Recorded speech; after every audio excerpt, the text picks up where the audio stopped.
Hola canal, mi nombre es Adrián y esta es mi historia. Conduzco un autobús de la línea regional que cubre la ruta de Puebla a Oaxaca, una carretera que conozco al derecho y al revés. La primera vez que vi algo que me hizo dudar de mi propio juicio fue hace 4 años, una madrugada en la que el silencio pesaba más que el motor. A veces, los que manejamos de noche sabemos que hay caminos donde la oscuridad parece viva, y ese tramo entre los cerros de Tehuacán lo aprendí a respetar desde aquella vez. Salí de Puebla a las 11 de la noche. Llevaba un grupo pequeño de pasajeros, jornaleros, un par de estudiantes, una señora que cargaba una caja con gallinas y un señor dormido en la última fila. Todo normal. Al principio, la carretera estaba despejada, el cielo limpio. Pero después de cruzar el entronque de Zapotitlán, la luna se ocultó tras las nubes y la luz desapareció de golpe. Encendí las altas y el camino se volvió una franja angosta entre la negrura. Siempre enciendo la radio de banda corta para no sentirme tan solo. Esa noche no había señal. Ni un murmullo. Ni otro camión.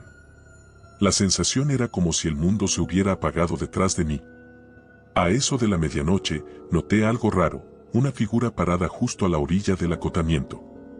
No la vi llegar, simplemente estaba ahí, quieta, como esperándome. A medida que me acercaba, la silueta se fue aclarando. Era una mujer vestida de negro, delgada, con el cabello largo y un velo sobre la cabeza, como los que usan en los velorios. Le bajé la velocidad instintivamente. Pensé que tal vez necesitaba ayuda. Pero al pasar junto a ella, me di cuenta de que no tenía rostro. Solo un hueco oscuro donde deberían estar los ojos y la boca. Sentí que se me helaba el cuerpo. Miré el retrovisor y, por un instante, vi que la figura ya no estaba en el acotamiento, sino de pie en medio del pasillo del autobús. No grité. No podía. Solo apreté el volante hasta que los nudillos se me pusieron blancos. Giré el espejo y la vi más claro, estaba parada entre los asientos, inmóvil, mirando hacia mí, o al menos eso parecía. Sus manos eran huesudas y su vestido parecía moverse como si flotara dentro del autobús. Giré bruscamente el volante y las ruedas rechinaron. Los pasajeros despertaron sobresaltados, preguntando qué pasaba. Les dije que un animal se cruzó en la carretera. Nadie sospechó nada. Seguí conduciendo, tratando de ignorar esa presencia. Pero de reojo, en la ventana del copiloto, seguía viéndose una sombra oscura, como un reflejo que no se iba. Cuando el reloj marcó la 1:30, llegamos al parador El Mezquite. Decidí detenerme para tomar aire. Apagué el motor, bajé del autobús y caminé hacia los baños. La brisa era fría, el aire inmóvil.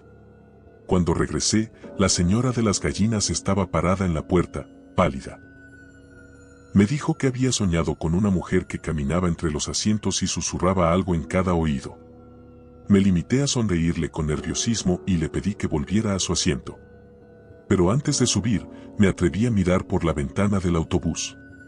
Y ahí estaba, la silueta dentro, mirando hacia afuera, justo detrás del vidrio, como esperándome. Subí sin hacer ruido. Me senté frente al volante y respiré hondo. Encendí el motor, pero esta vez no miré por los espejos. No quería volver a verla. Avancé unos kilómetros con los faros clavados en la oscuridad, tratando de mantener la mente ocupada. Fue entonces cuando el radio se encendió solo. Un zumbido primero, luego una voz femenina, baja, casi un lamento. ¿Por qué no te detuviste? Me paralicé. Giré el botón para apagarlo, pero la voz siguió, más clara. ¿Por qué no me ayudaste? El ruido subió hasta que me obligó a quitar el fusible. El silencio volvió, pero el miedo ya no se fue. Poco después, un coche que venía en sentido contrario me hizo señas de luces. Bajé la velocidad. En el siguiente recodo, la carretera estaba cerrada por conos y cinta amarilla. Un policía me indicó que pasara por un desvío lateral. Al hacerlo, miré hacia la derecha y vi algo que me heló el alma, un vehículo volcado al fondo de la barranca. Era un coche negro, destrozado, y al lado, el cuerpo de una mujer vestida de negro con un velo sobre la cabeza. Pregunté a los oficiales cuánto había ocurrido. Me dijeron que hacía apenas una hora. El chofer perdió el control, se fue al barranco y su acompañante murió en el acto. Me mostraron una foto en el celular para que evitáramos acercarnos al punto. En la pantalla estaba ella, la misma mujer que había visto parada en el camino. Terminé el recorrido con el corazón hecho nudo. Los pasajeros se bajaron sin notar nada raro, pero yo no pude dormir por días. Cuando por fin regresé a esa ruta, una semana después, me detuve a dejar flores donde había ocurrido el accidente.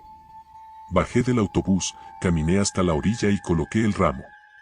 El viento soplaba suave. En ese momento, sentí una presión ligera sobre mi hombro, como una mano que se apoya. Giré despacio. No había nadie. Me subí al autobús sin mirar atrás. Encendí el motor y, antes de irme, miré el retrovisor. Por un segundo juraría que vi su figura sentada en el asiento trasero, sonriendo. Pero esta vez no sentí miedo. Solo una tristeza profunda, como si al fin se hubiera despedido. Los de mantenimiento me contaron después que ese tramo siempre había tenido accidentes extraños. Dicen que la mujer que murió era de la comunidad cercana, que viajaba todos los días a vender flores al mercado de Puebla y que aquella noche regresaba sola, después de que su esposo no llegó por ella. A veces los caminos guardan las almas de quienes partieron con una promesa pendiente. Yo no sé si me buscaba ayuda o compañía, pero desde entonces, cada que paso por esa curva, dejo un ramo de flores amarillas en el asiento del copiloto. Por respeto o por gratitud. Porque tal vez, aquella noche, esa mujer solo quería que alguien la acompañara el último tramo de su viaje. Hola canal, mi nombre es Marcos y esta es mi historia. Conduzco un autobús económico que hace la ruta de Puebla a Veracruz durante las noches.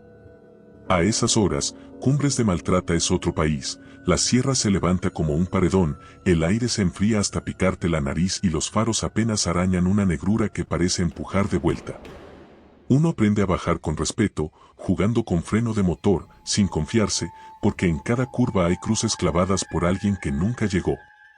Aquella vez salí de la Capú cuando ya eran las 11, con medio camión ocupado, 3 estudiantes que regresaban a Orizaba, un señor de traje con su portafolio abrazado, 2 señoras que olían a perfume dulce y un albañil que roncaba suave en la última fila.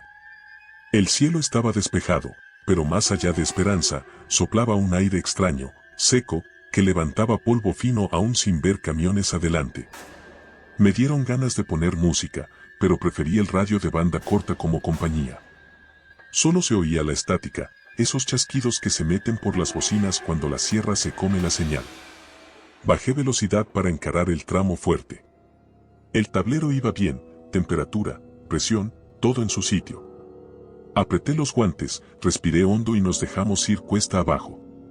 La primera señal de que esa noche no era como las demás fue una luz al fondo, donde no debería haber nada, una caseta. No la grande de Fortín ni la de Esperanza que ya había quedado atrás. Era una caseta chica, vieja, con 3 carriles y una pluma metálica blanca cruzando el mío. El techo parecía de lámina nueva pintada de verde, pero las orillas estaban masticadas por el óxido. Las luminarias alumbraban de ese color que vuelve las cosas pálidas. Paré despacio, sorprendido, en años de ruta jamás había visto punto de cobro ahí. Supuse que eran obras temporales. A la izquierda, un letrero de madera decía desvío obra en curso, pintado con brocha torpe. A la derecha, un contenedor naranja servía de oficina.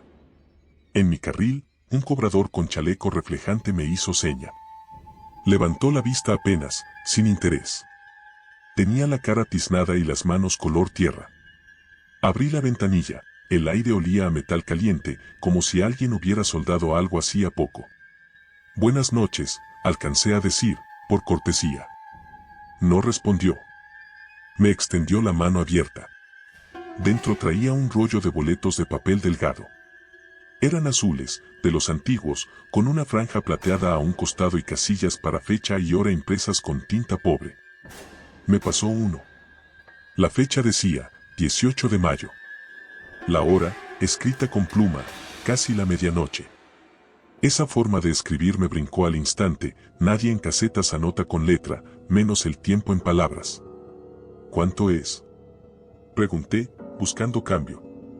El hombre apuntó con el índice a una tabla clavada al poste. Autobuses, 23 pesos. Me cayó raro, el monto era absurdo para esas alturas. Aún así, por no discutir, le di 25. Él no los miró. Los dejó caer en una cajita metálica y movió la palanca de la pluma. El metal crujió como si hacía años no lo bajaran. Antes de avanzar, el cobrador me sostuvo la mirada. Sus ojos parecían gastados, como si tuvieran hollín en la esclerótica. Después, sin decir palabra, señaló con el mentón hacia abajo, a la curva siguiente, e hizo un gesto mínimo, el mismo que haría cualquiera para decir, no te confíes. Seguí. Al pasar bajo el techo, el parabrisas sudó por dentro, un empañe leve que limpié con el dorso de la mano. Guardé el boleto en la visera, tenía en el borde una mancha oscura, como quemadura de cigarro, y olía a papel requemado. La pluma volvió a bajar detrás de mí con un golpe seco. Los primeros 2 kilómetros fueron normales. El motor cantaba parejo, el camión asentaba bien en las curvas. Pero luego, algo cambió en el aire. El olor a metal caliente se volvió más fuerte, con un dejo dulzón que no supe reconocer al principio. En la vuelta de herradura que cae hacia Metlac, el viento trajo un aliento agrio, y por un segundo escuché un gemido lejos, o quizá fue el silbido del propio aire. Miré el retrovisor interno, los estudiantes dormitaban con audífonos puestos, el señor de traje había cerrado los ojos como quien reza en silencio, el albañil seguía muerto al mundo. Quise pensar en otra cosa.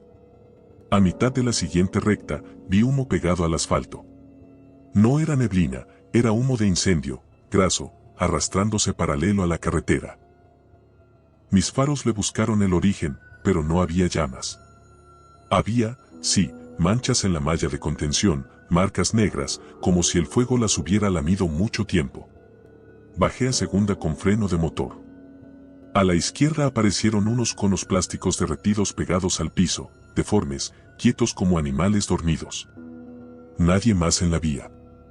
Ni patrullas, ni lucecitas lejanas. El radio, mudo. El olor dulzón me golpeó otra vez. Entonces entendí lo que era, plástico y carne al mismo tiempo. El estómago se me apretó. En la siguiente curva vi el origen del humo, a un costado de la cinta asfáltica, justo antes de un puente, se levantaba un montón de restos retorcidos, chasis y llantas derretidas clavadas a la banqueta, como osamenta de camión y tráiler apilados. No había fuego ya, solo ese humo terco que se niega a irse cuando todo lo demás se apagó. La sangre se me enfrió. Bajé más. El volante tembló con el asfalto irregular. Fue entonces que escuché golpecitos en la puerta del conductor. 3, pausados. Miré de reojo. No había nadie afuera. En el retrovisor canalicé el pasillo, vacío, los pasajeros seguían en su mundo. Me mojé los labios. Volví al camino. Del lado derecho, sobre el acotamiento, parpadeó una luz amarilla. Era como la de un intermitente viejo, que prende y apaga sin patrón. A su lado, un extintor tirado, abollado, con la manguera rota apuntando a la nada. Y, unos metros más adelante, una cruz de metal con nombre borrado por el óxido. Salté un bache y el boleto que había guardado en la visera cayó al tablero. Lo tomé por reflejo. El papel estaba tibio, como si lo hubieran planchado. Volví a leer la fecha, 18 de mayo. Y al reverso, con la misma caligrafía en tinta azul, ahora había otra frase que no vi antes: no te detengas en la bajada. Sentí un hilo de sudor frío recorrerme la espalda. No había dudas, alguien me estaba hablando desde un papel que apestaba a humo viejo. Quise creer que era una broma pesada. Iba a arrugarlo, cuando un destello naranja llenó el parabrisas. Instintivamente frené hasta casi detenerme. Al frente, muy cerca, apareció una pared de luz, un resplandor bailando, como si del muro opaco de la noche naciera un incendio súbito. Cerré los ojos un segundo, los abrí y la luz ya no estaba. Solo el camino, intacto. El olor, sin embargo, se hizo insoportable, pegajoso, al punto de dar náusea. No vi llamas, no escuché sirenas, pero sentí el calor, un calor sin fuente, que venía y se iba como un aliento. Respiré por la boca y seguí. Sin avisarnos, apareció a la derecha un carril de desaceleración improvisado con tierra suelta y costales, como los que usan para detener vehículos cuando se quedan sin frenos. Tenía huellas frescas de llanta profunda. Me ganó la curiosidad, giré la cabeza un instante para ver si al final había algún muro de contención. En ese instante, el parabrisas reflejó una figura parada en el borde del acotamiento, era el mismo cobrador de la caseta. Chaleco reflejante, manos tiznadas y el casco de seguridad puesto tan bajo que le sombreaba la mirada. Alzó el brazo derecho despacio y marcó con la palma abierta el gesto de sigue. Nada más. Volví la vista al frente, apreté el volante y obedecí. El olor a quemado se dio un poco. Bajamos otros minutos que se me hicieron largos. A la altura del viaducto, la noche se calmó de golpe, se fue el humo, se fue el olor dulzón, se fue el calor sin dueño. Volvió el aire frío que pica la nariz, volvió el canto normal del motor. A lo lejos ya se notaban puntitos de luz de camiones subiendo desde Veracruz. Yo no tenía explicación para lo que acababa de pasar, pero tampoco tiempo para dársela. Tenía pasajeros. Tenía que entregar el bus completo.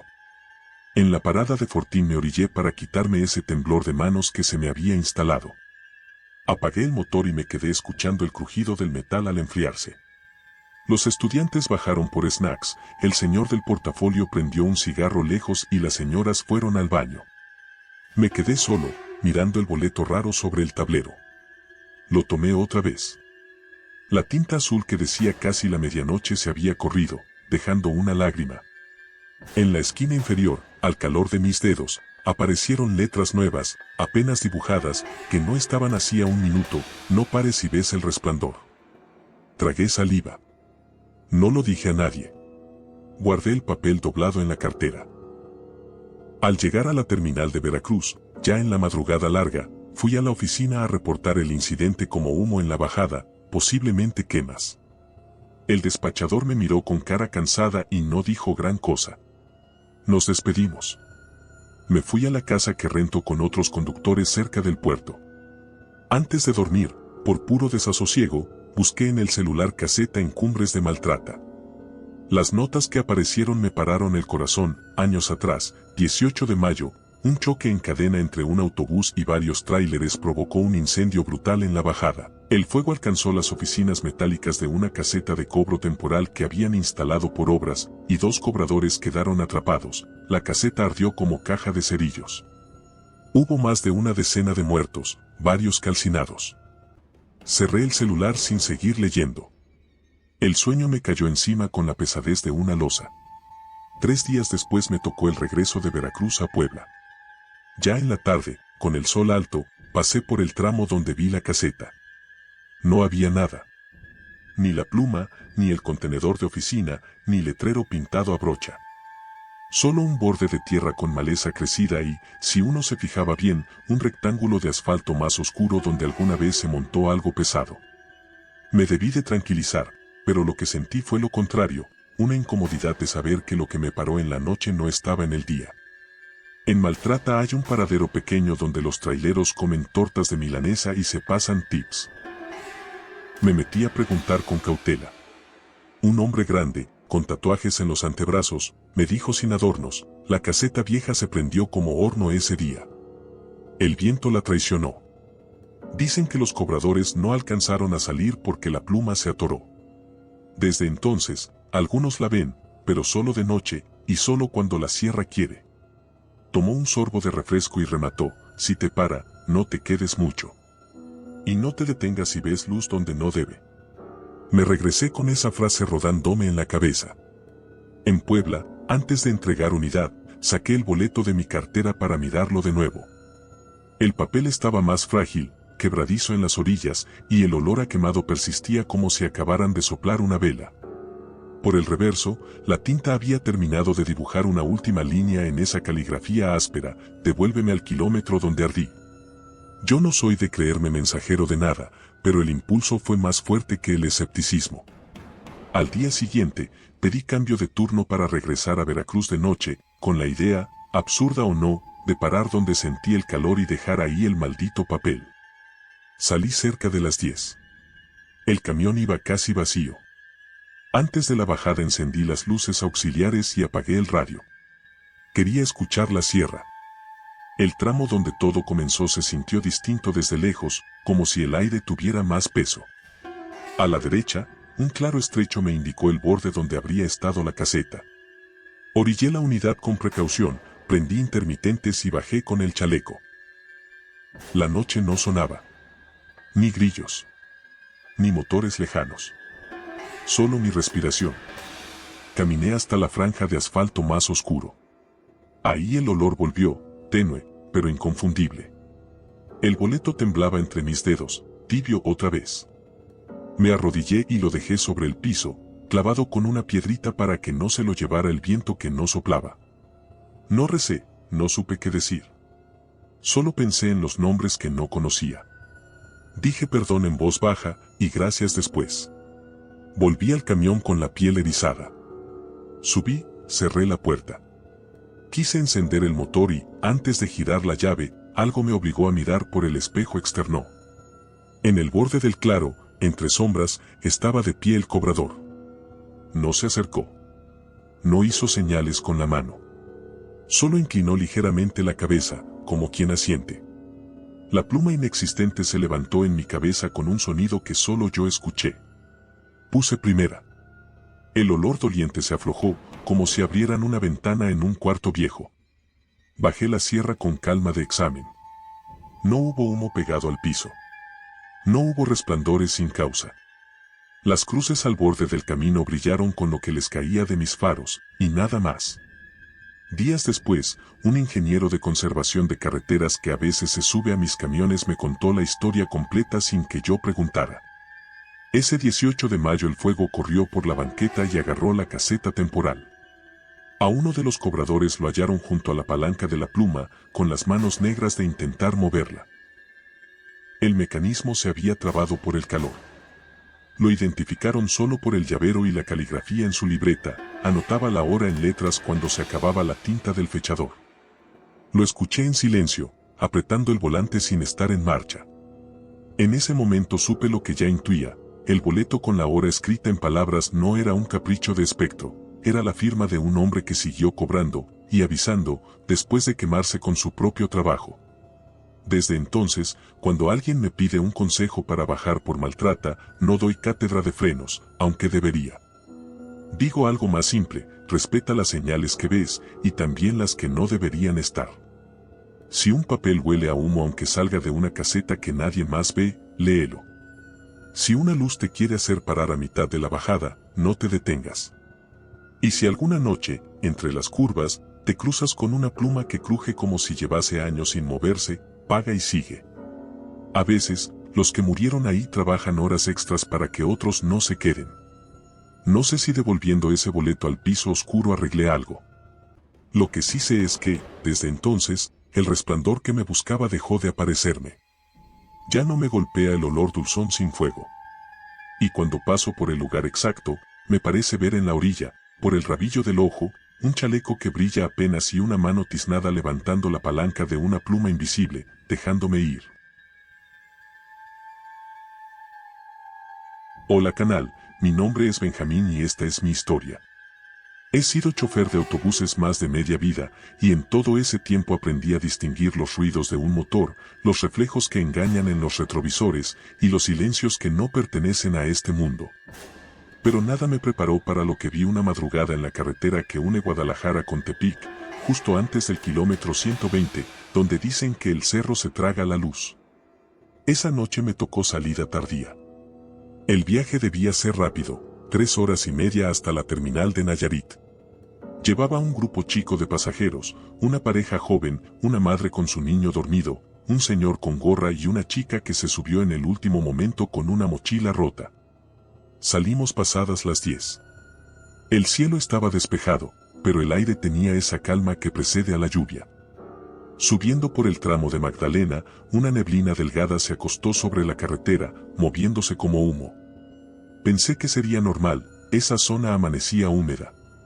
Pasaron los minutos y el silencio se volvió pesado. No se escuchaba ni el canto de un grillo ni los motores de otros vehículos. Miré el reloj, eran casi las 12. Al tomar una curva larga, vi algo que me hizo frenar, una figura caminando por el acotamiento, una mujer con vestido claro, descalza, con el cabello largo pegado al rostro. Llevaba un rebozo sobre los hombros y los pies manchados de tierra. Le hice cambio de luces para no asustarla, pero no volteó. Caminaba encorvada, con los brazos colgando, como si cargara algo invisible. No suelo detenerme, pero algo en esa escena me apretó el pecho. Bajé un poco la velocidad. Cuando estuve a su altura, volteé por el espejo lateral. La mujer ya no estaba. Ni adelante, ni atrás. Solo la niebla flotando baja. Pensé que quizás se había metido al monte, pero el camino estaba cerrado por matorrales. Seguimos. 10 minutos después, el niño despertó llorando. Su madre trató de calmarlo, pero el pequeño señalaba hacia el pasillo del autobús. La señora, decía entre sollozos, la señora está parada ahí.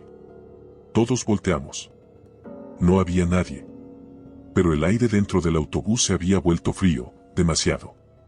El aliento salía en vaho. Revisé el tablero, calefacción apagada, ventilas normales. Nada tenía sentido. Decidí prender la radio de banda corta para distraerme, pero solo se escuchó una interferencia suave que por momentos parecía formar palabras. Una voz femenina, susurrando algo ininteligible. Subí el volumen y lo único que logré distinguir fue: ¿has visto a mi hijo? El niño empezó a gritar con más fuerza. La madre lo abrazaba, repitiendo que no había nadie, que todo estaba bien. Pero el pequeño señalaba al fondo del pasillo, donde el reflejo de la luz mostraba algo como un vestido blanco rozando el suelo. Me sudaban las manos. Decidí parar en el primer parador que encontrara. Unos kilómetros más adelante, vi un letrero oxidado: Café San Julián, 500 metros. A esa hora no esperaba encontrarlo abierto, pero las luces estaban encendidas. Entré al estacionamiento y apagué el motor. Le pedí a los pasajeros que bajaran un rato mientras revisaba el autobús. La mujer del niño estaba temblando. La chica de la mochila preguntó si podía llamar a su familia, pero no había señal. Entré al local. Olía a café recalentado y madera vieja. Detrás del mostrador, un anciano limpiaba tazas con un trapo gris. Me miró sin sorpresa, como si me esperara. Buenas noches, dije, ¿tienen baño? El hombre asintió con un gesto lento. Luego añadió: hace tiempo que nadie para aquí tan tarde. Había una mujer en la carretera, expliqué. Caminaba sola. ¿Vive por la zona? El viejo dejó la taza y se recargó en el mostrador. Por aquí no vive nadie desde hace años, dijo. Pero si era una mujer con vestido claro, mejor no la mires a los ojos cuando la vuelvas a ver. Sentí un escalofrío que me subió por la espalda. No le respondí. Pagué un café y regresé al camión. Los pasajeros ya estaban a bordo. El niño se había dormido, aunque su madre aún lo abrazaba con fuerza. Encendí el motor y salí de nuevo a la carretera. Pasamos frente a un pequeño puente, y ahí la vi otra vez. En medio del carril contrario, iluminada por mis faros. La mujer, exactamente igual, con el vestido pegado al cuerpo y el rebozo colgando. Tenía la cabeza baja y algo en los brazos, un bulto envuelto en tela. Frené bruscamente. Los pasajeros gritaron. La figura levantó el rostro y vi que no tenía ojos, solo dos cavidades negras que chorreaban algo oscuro. Solté el freno y el autobús avanzó. Atravesamos la figura sin sentir golpe ni resistencia. Pero el interior se llenó de olor a tierra mojada, a flores marchitas. Nadie habló durante minutos. Algunos rezaban en silencio. La radio volvió a prenderse sola. Esta vez la voz sonó más clara, casi cerca de mi oído. ¿Lo llevas tú? Tuve que apagarla arrancando los cables con la mano. Cuando por fin llegamos a Tepic, el cielo ya clareaba. Dejé a los pasajeros y fui directo a reportar lo ocurrido a la base. Me dijeron que quizá había sido una alucinación por el cansancio. Pero un mecánico que estaba escuchando intervino. Esa mujer existe. Hace años, un autobús se fue al barranco por esquivarla. Murieron varios, entre ellos una madre y su hijo. Desde entonces, dicen que se aparece buscando al niño. No quise creerlo, pero esa noche, cuando limpiaron el autobús, encontraron algo que me quitó el sueño durante semanas. Sobre el asiento del copiloto, envuelto en un pedazo de tela húmeda, había una pequeña medalla oxidada con la imagen de una virgen y una palabra grabada: Julián. Desde entonces, evito ese tramo. Los compañeros me cuentan que algunos aún la ven, sobre todo los que pasan después de la medianoche. Dicen que si frenas para ayudarla, el motor muere y la niebla se cierra hasta que escuchas pasos sobre el techo del camión. Y si arrancas sin detenerte, la ves reflejada en el retrovisor, cargando a su hijo, hasta que el primer rayo de luz del amanecer la borra. Yo nunca quise comprobarlo otra vez. En mi cartera guardo la medalla que encontramos esa noche, como recordatorio. No sé si para protegerme o para no olvidar que a veces, en esas carreteras, hay quienes todavía siguen buscando a alguien entre los vivos. Hola canal, mi nombre es Ernesto y esta es mi historia. Soy chofer de autobuses desde hace 15 años. He cruzado casi todas las rutas del norte, pero hay un tramo entre Monterrey y Saltillo que todavía me eriza la piel cada vez que lo recuerdo. Los viejos de la empresa lo llaman la recta del muerto, un pedazo de carretera sin curvas, aparentemente fácil, pero donde han ocurrido más accidentes de los que uno quisiera contar. Aquella madrugada me tocó salir del terminal con apenas 8 pasajeros. Eran las 11 pasadas. El aire estaba seco y las luces de la ciudad se iban quedando atrás, disolviéndose en el espejo retrovisor. En la radio sonaba un bolero viejo, pero después de Ramos Arizpe la señal se perdió. Solo quedó el sonido del motor y el golpeteo constante del viento. Todo iba bien hasta que, justo al cruzar el kilómetro 80, las luces delanteras parpadearon. Pensé que era una falla en el alternador. Golpeé suavemente el tablero y siguieron funcionando. Pero de pronto, el aire dentro del autobús se volvió más frío, tanto que el vidrio empezó a empañarse. En el retrovisor, el pasillo se veía borroso, y por un instante juré ver una sombra moverse entre los asientos. Giré para mirar directo, no había nadie de pie. Sin embargo, el olor cambió. El autobús olía a humedad y a tierra mojada, como si hubiéramos pasado por una tormenta invisible. A lo lejos, sobre la recta, apareció una silueta.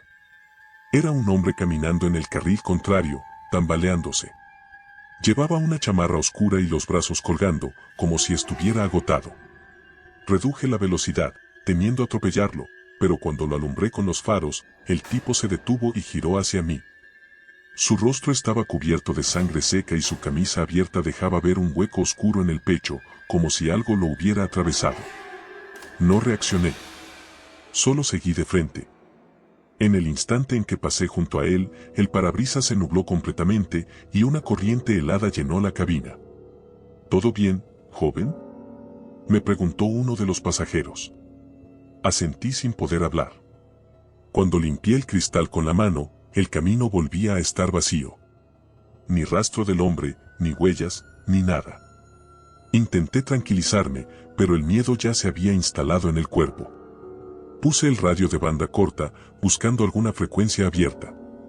Lo único que escuché fue un zumbido y luego una voz ronca, distorsionada. No te detengas, todavía no. Apagué el aparato de golpe. A los pocos minutos, vimos luces rojas al frente. Parecían intermitentes. Bajé la velocidad. Un tráiler se encontraba atravesado sobre el acotamiento, con la cabina destrozada. El humo salía por la parte delantera. Frené a unos metros y bajé del camión. El olor a combustible y metal quemado me pegó fuerte. Corrí hacia el tráiler, gritando por si alguien seguía vivo. No había nadie dentro. Pero lo que me dejó helado fue ver, sobre el pavimento, una mancha de sangre todavía fresca que se perdía hacia la orilla de la carretera, justo en dirección contraria a donde estaba el accidente. Regresé al autobús sin entender nada. Los pasajeros murmuraban entre sí. Les dije que no había heridos, que seguiríamos la ruta. Cuando retomé el volante, vi por el espejo que uno de ellos, un señor mayor con sombrero, tenía la mirada fija en la ventana. Le pregunté si todo estaba bien y él, sin despegar los ojos del cristal, respondió: Ese hombre lo mataron aquí mismo. Lo atropelló un tráiler hace como 3 meses. Dicen que a veces lo ves caminando, buscando quien lo ayude a llegar al otro lado. No supe qué contestar. Seguimos conduciendo en silencio. Pero cuando el reloj marcó la 1 de la madrugada, el autobús se sacudió, como si algo lo hubiera golpeado desde abajo. Frené en seco. El sonido metálico resonó por todo el chasis. Bajé con la linterna. Revisé los bajos, las llantas, los amortiguadores. Todo parecía en orden. Iba a subir de nuevo cuando sentí pasos detrás de mí, sobre el asfalto. Giré la linterna. Nadie. Pero la tierra del acotamiento tenía huellas frescas, profundas, como de botas mojadas. Subí de un salto y arranqué. En el parabrisas, justo sobre la parte interna del vidrio, apareció la marca de una mano. No era de pasajero, era más grande, alargada, con los dedos extendidos, y goteaba algo oscuro que se escurría hacia el tablero. Pasé el trapo con fuerza, pero la mancha no se quitaba. Aceleré. El motor rugía. De pronto, el radio volvió a prenderse solo. Esta vez, la voz sonó más clara. Ahora sí, detente. Y de la nada, el autobús se apagó.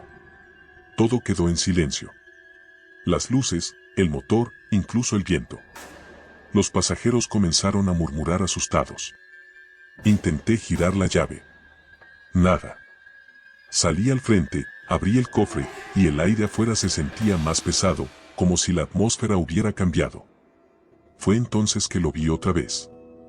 El mismo hombre. Parado frente al autobús, iluminado por la luz tenue de la luna. Su rostro seguía ensangrentado, pero ahora sonreía. Extendió una mano, como pidiendo ayuda. No sé qué me empujó, pero di un paso al frente. Sentí un golpe seco en la cabeza, un relámpago en la vista, y todo se volvió negro. Desperté en un hospital de Saltillo. Una enfermera me explicó que un vehículo de carga había perdido el control y nos embistió por detrás cuando estábamos detenidos a media carretera. Milagrosamente, nadie murió.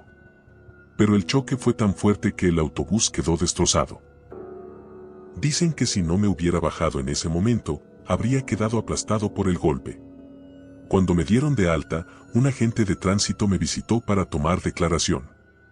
Le conté lo del tráiler, la voz en la radio y el hombre ensangrentado. El oficial bajó la mirada y dijo algo que me dejó helado. Usted no es el primero que lo ve. Ese fantasma se aparece antes de cada accidente fuerte en la zona. Algunos dicen que intenta avisar. Otros, que solo busca compañía para dejar de caminar solo. Volví a la empresa una semana después. En la bodega donde guardan las unidades sin reparar, encontré el autobús siniestro.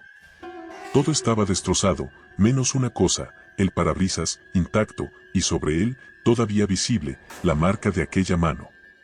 No sé si ese hombre quiso advertirme o llevarme con él, pero cada vez que cruzo esa recta, siento el mismo aire frío recorrerme el cuerpo, como si alguien caminara a mi lado invisible. Tal vez algunos espíritus no buscan asustar, sino que solo intentan seguir su camino, por más tiempo que haya pasado desde que murieron.